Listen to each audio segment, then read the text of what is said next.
Minggon Jatinan itu, Mas Fauzi, itu didirikan atau dibuat tahun 2018 ya. Awalnya tim penggerak PKK Kabupaten Batang itu main ke madrasah bisnis, kemudian sharing tentang bagaimana melibatkan UMKM untuk menggerakkan ekonomi Kabupaten Batang. Dan akhirnya selama 3 bulan mereka dibina oleh madrasah bisnis. Mentornya adalah Mas Haryono, ownernya Rotigo, Mas Haryono. Saya mendampinginya.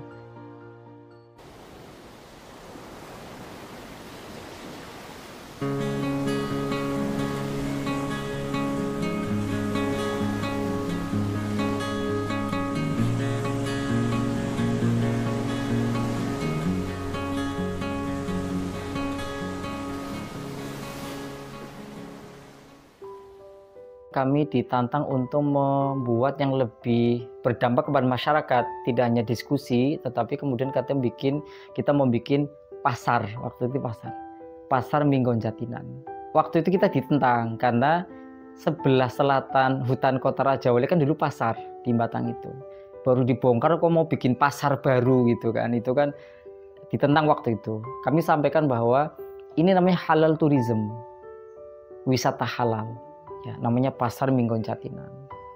Dan kita ingin membranding, ingin mensyiarkan ke publik bahwa ada loh miniatur pasar yang tradisional di Batang, yang ramah lingkungan dan teredukasi pedagangnya gitu. Maka sistemnya adalah yang berjualan adalah orang yang mengikuti pendidikan dengan kami. Jadi seleksi, salah satunya adalah baca Quran. Dulu begitu, baca Quran. Kemudian 1 bulan sekali itu wajib mengikuti pelatihan, ya ngaji lah, kalau bahasa kita ngaji muamalah. Ya bagaimana berdagang yang halal, bagaimana transaksi yang benar, bagaimana rizki itu adalah Allah yang menyiapkan, bukan pasar yang memberikan rezeki, tapi Allah yang menyiapkan. Itu kan mindset, keyakinan yang perlu ditanamkan kepada para pedagang, supaya dengan begitu dia tahu, oh ya kalau itu kita berarti harus melibatkan Allah dong. Nah, gitu. Kita menggunakan skema akad mudharabah. Jadi akad mudharabah itu akad antara sahibul mal atau investor dengan mudharib atau pengelola atau manajemen kalau dalam bahasa bisnis manajemen. Jadi yang lola itu namanya mudharib. Nah, bagi hasilnya 60% untuk mudharib, untuk pengelolanya, yang 40% masuk ke sahibul mal atau investor.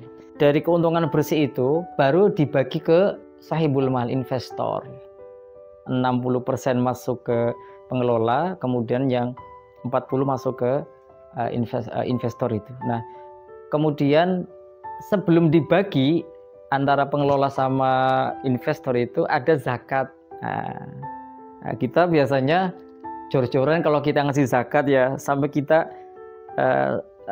beberapa event-eventnya itu kita banyak di backup dari keuntungan Minggon Jatinan. Saya tertarik bercerita atau berkisah Minggon Jatinan karena multiplier efeknya luar biasa di aspek ekonomi, pemberdayaan masyarakat. Misalkan Minggon Jatinan itu kan dia ada keranjang, Mas. Jadi orang kalau masuk kan di sana kan Minggon Jatinan kan itu pasar tradisional yang tidak boleh ada kemasan-kemasan yang tidak ramah lingkungan, seperti plastik nggak boleh masuk. Jadi makan dibungkus dengan daun. Maka Minggon Jatinan itu ketika masuk orangnya harus ada keranjang pakai bambu. Nah itu membayar 2 kreweng. Itu kita melibatkan masyarakat untuk bikin keranjangnya gitu. Kerajinan itu. Kemudian kreweng, kita kan transaksi tidak menggunakan uang, tapi kreweng, pecahan genteng itu ya.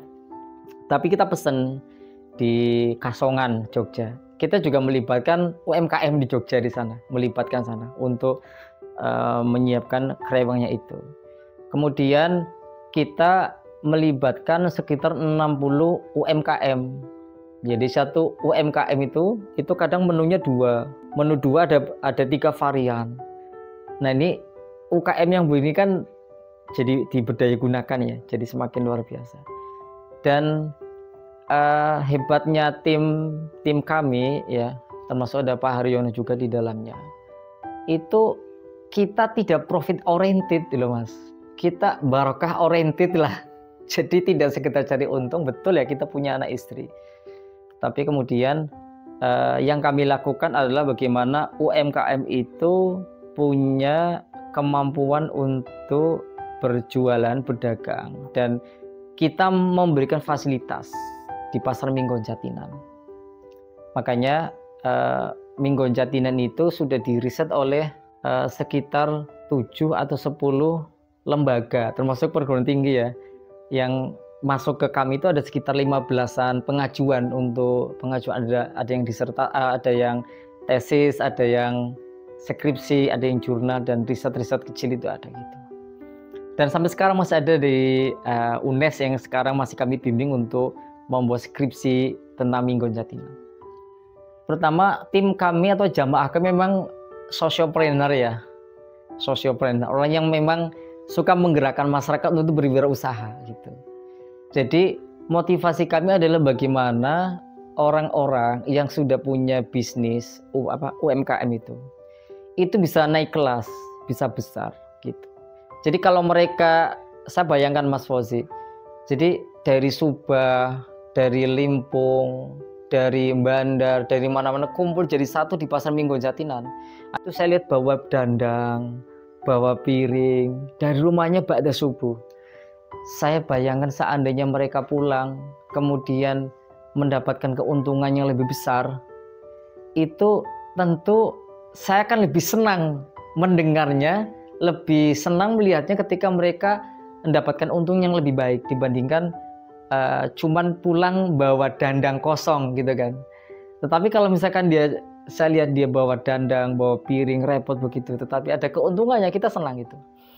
Dan alhamdulillah beberapa UMKM yang dibina di Pasar Minggon Jatinan itu justru naik kelas ya.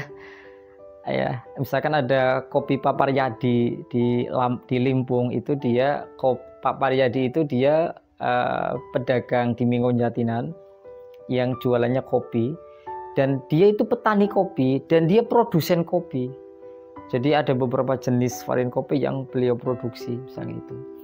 Kami melihat mereka para UMKM yang selalu dimarginalkan, tidak mendapatkan akses, tiba-tiba Mas Fauzi, satu UMKM ya sekali gelaran itu omsetnya minimal 600.000.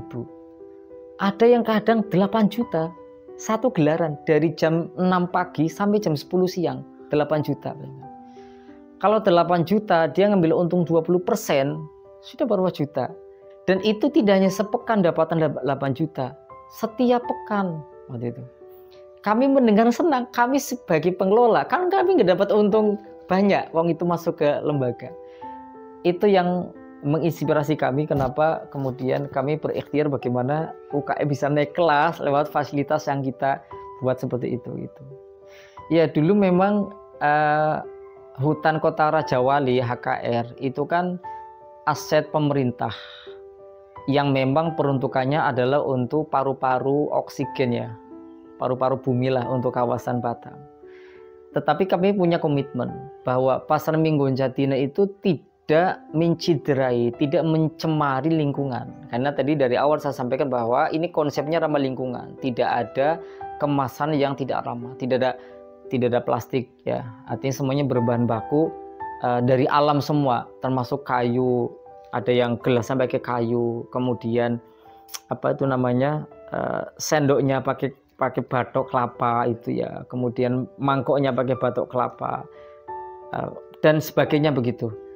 Nah kebetulan tim penggerak PKK yakni Ibu Wihaji memfasilitasi, dan kemudian kami diantar ke Dinas Lingkungan Hidup Kabupaten Batang. Waktu itu Pak Agus namanya, di-ACC juga oleh beliau. Karena prinsipnya kami tidak mengubah fungsi dari hutan kota Raja Wali. Ya, tidak menebang pohon, tidak nempel MMT, tidak menambah properti. Properti yang kami tambahkan bongkar pasang. Jadi itu kemudian diizinkan dan gratis. Tidak ada biaya sewa apapun. Justru lingkungan hidup itu berterima kasih karena apa? Karena kalau Mas Fauzi klik hutan kota terbaik di Indonesia, munculnya hutan kota Raja Wali Batang munculnya karena sering dikunjungi. Di samping itu di sana kan ada penjaga ya. Penjaganya ada sekitar 8 orang itu atau 5 orang setiap pekan dapat uang parkir. Coba kalau satu gelaran Mas Fauzi ada katakan 10.000 pengunjung. Itu kalau 10.000 kan berapa motor, berapa mobil? Itu sampai yang sekarang dibikin stadion, itu kan dulu kan tanah kosong, itu penuh mobil. Orang ingin berkunjung ke Minggon Jatinan. Dari situlah saya pikir ya mereka dapat barokahnya lah. Jadi lingkungan hidup tidak dapat uang sewa, tetapi keuntungan parkir ini dikelola oleh pegawai-pegawai di hutan kota Raja Wali, kan ada yang jaga itu ya, bisa dikelola oleh mereka, termasuk masyarakat sekitar. Iya, tapi tentu kita kerjasama dengan dinas perhubungan, ya, Dishub, ya, tidak liar, kita diakui oleh beliau.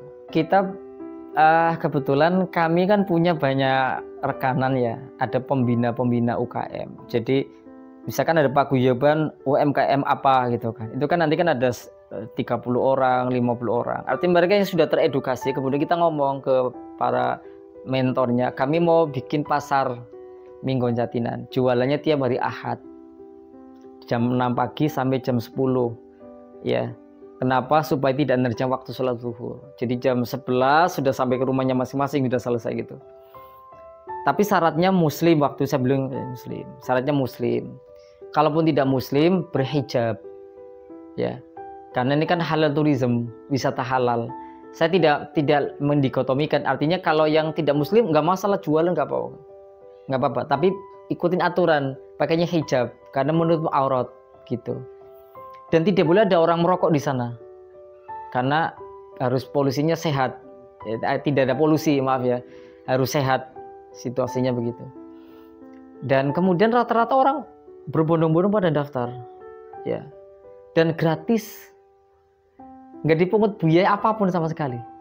Jadi lincah properti dari kami semua, bikin lincah, sawung, kemudian dibikin kayak ada busananya pakai seragam dan seterusnya. Itu kita gratis full itu ya. Dan mereka tertarik, tapi punya aturan kita. Jadi kalau yang 3 kali berturut-turut tidak hadir, maka dianggap mengundurkan diri begitu. Dan orang pada ngantri Mas Fauzi untuk bisa daftar di Minggon Jatinan. Jadi halal tourism itu bukan berarti yang jualan harus beragama Islam, misalkan begitu. Kita pernah ada kok pedagang Minggon Jatinan yang bukan agama Islam, ada. Itu bukti bahwa kami mengakomodir. Nah, kemudian halal tourism itu bukan maknanya memarginalkan yang bukan muslim, enggak. Jadi gini, halal tourism itu istilah dunia, istilah di internasional, wisata halal. Orang haji wisata halal kok, orang ziarah namanya wisata halal. Nah, kemudian di breakdown oleh Kementerian Ekraf itu ya, Pak Sandiaga Uno itu, beliau dengan istilahnya pariwisata ramah muslim. Jadi gak ada yang salah halal tourism di Minggon Jatinan, kan itu tidak menyala, itu legal ya. Bahkan Mas Fauzi untuk menguatkan bahwa Minggon Jatinan adalah bagian dari destinasi halal tourism, itu ada talk show tentang talk show halal tourism. Narasumbernya adalah Ketua MUI Kabupaten Batang. Kemudian ada Kepala Dinas Disparpora, Dinas Pariwisata, Pak Yarsono.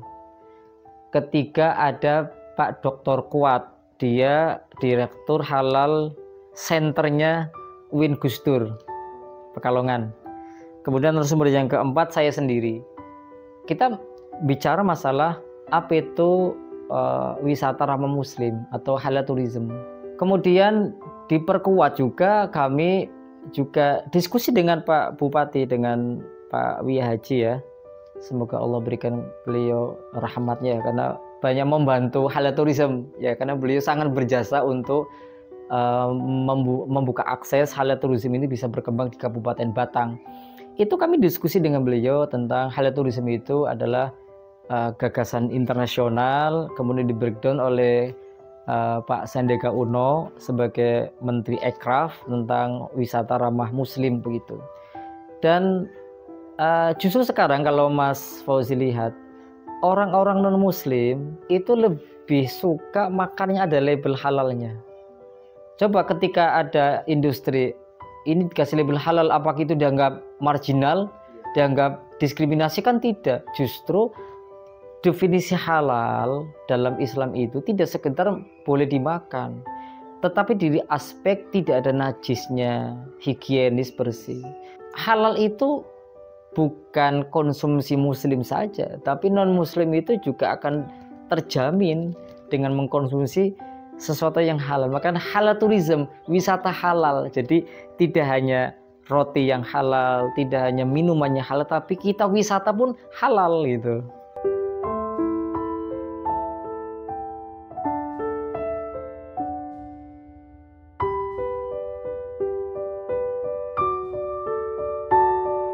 Iya, Pasar Minggu Jatina pernah jatuh bangun ya, karena dihajar COVID.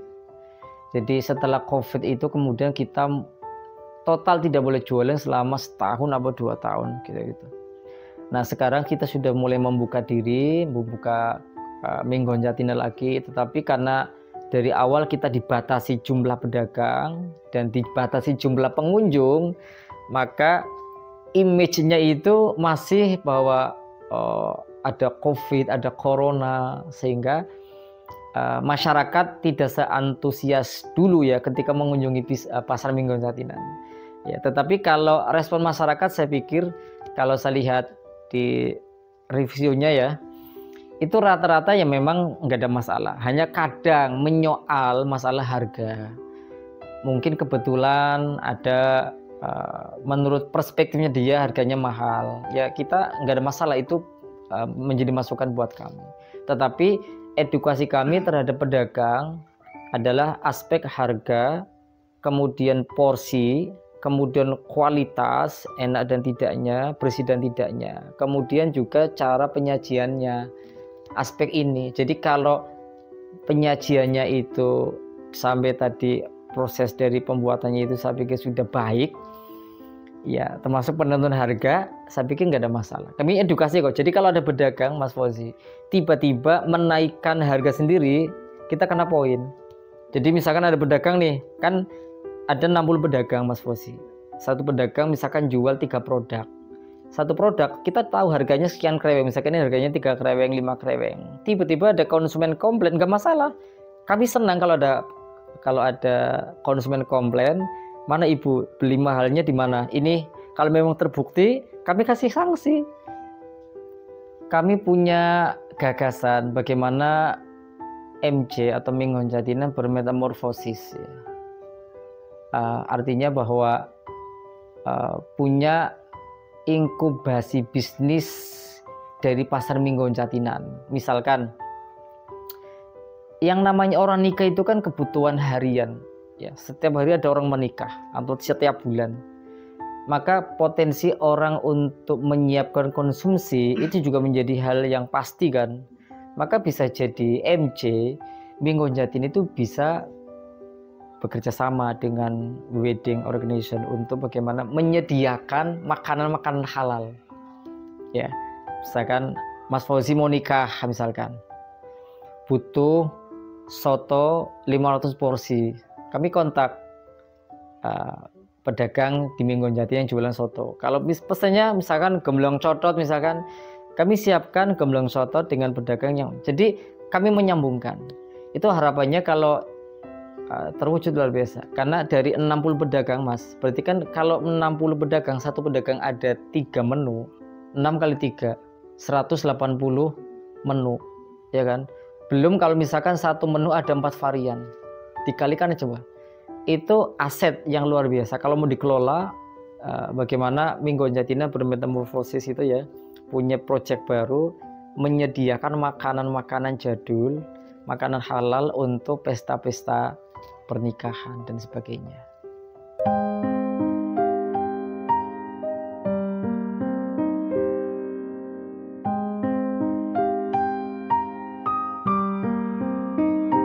Saya Nur Rahman As-Sayyidi sebagai founder dari Madrasah Bisnis Abdurrahman bin Auf mengucapkan terima kasih banyak.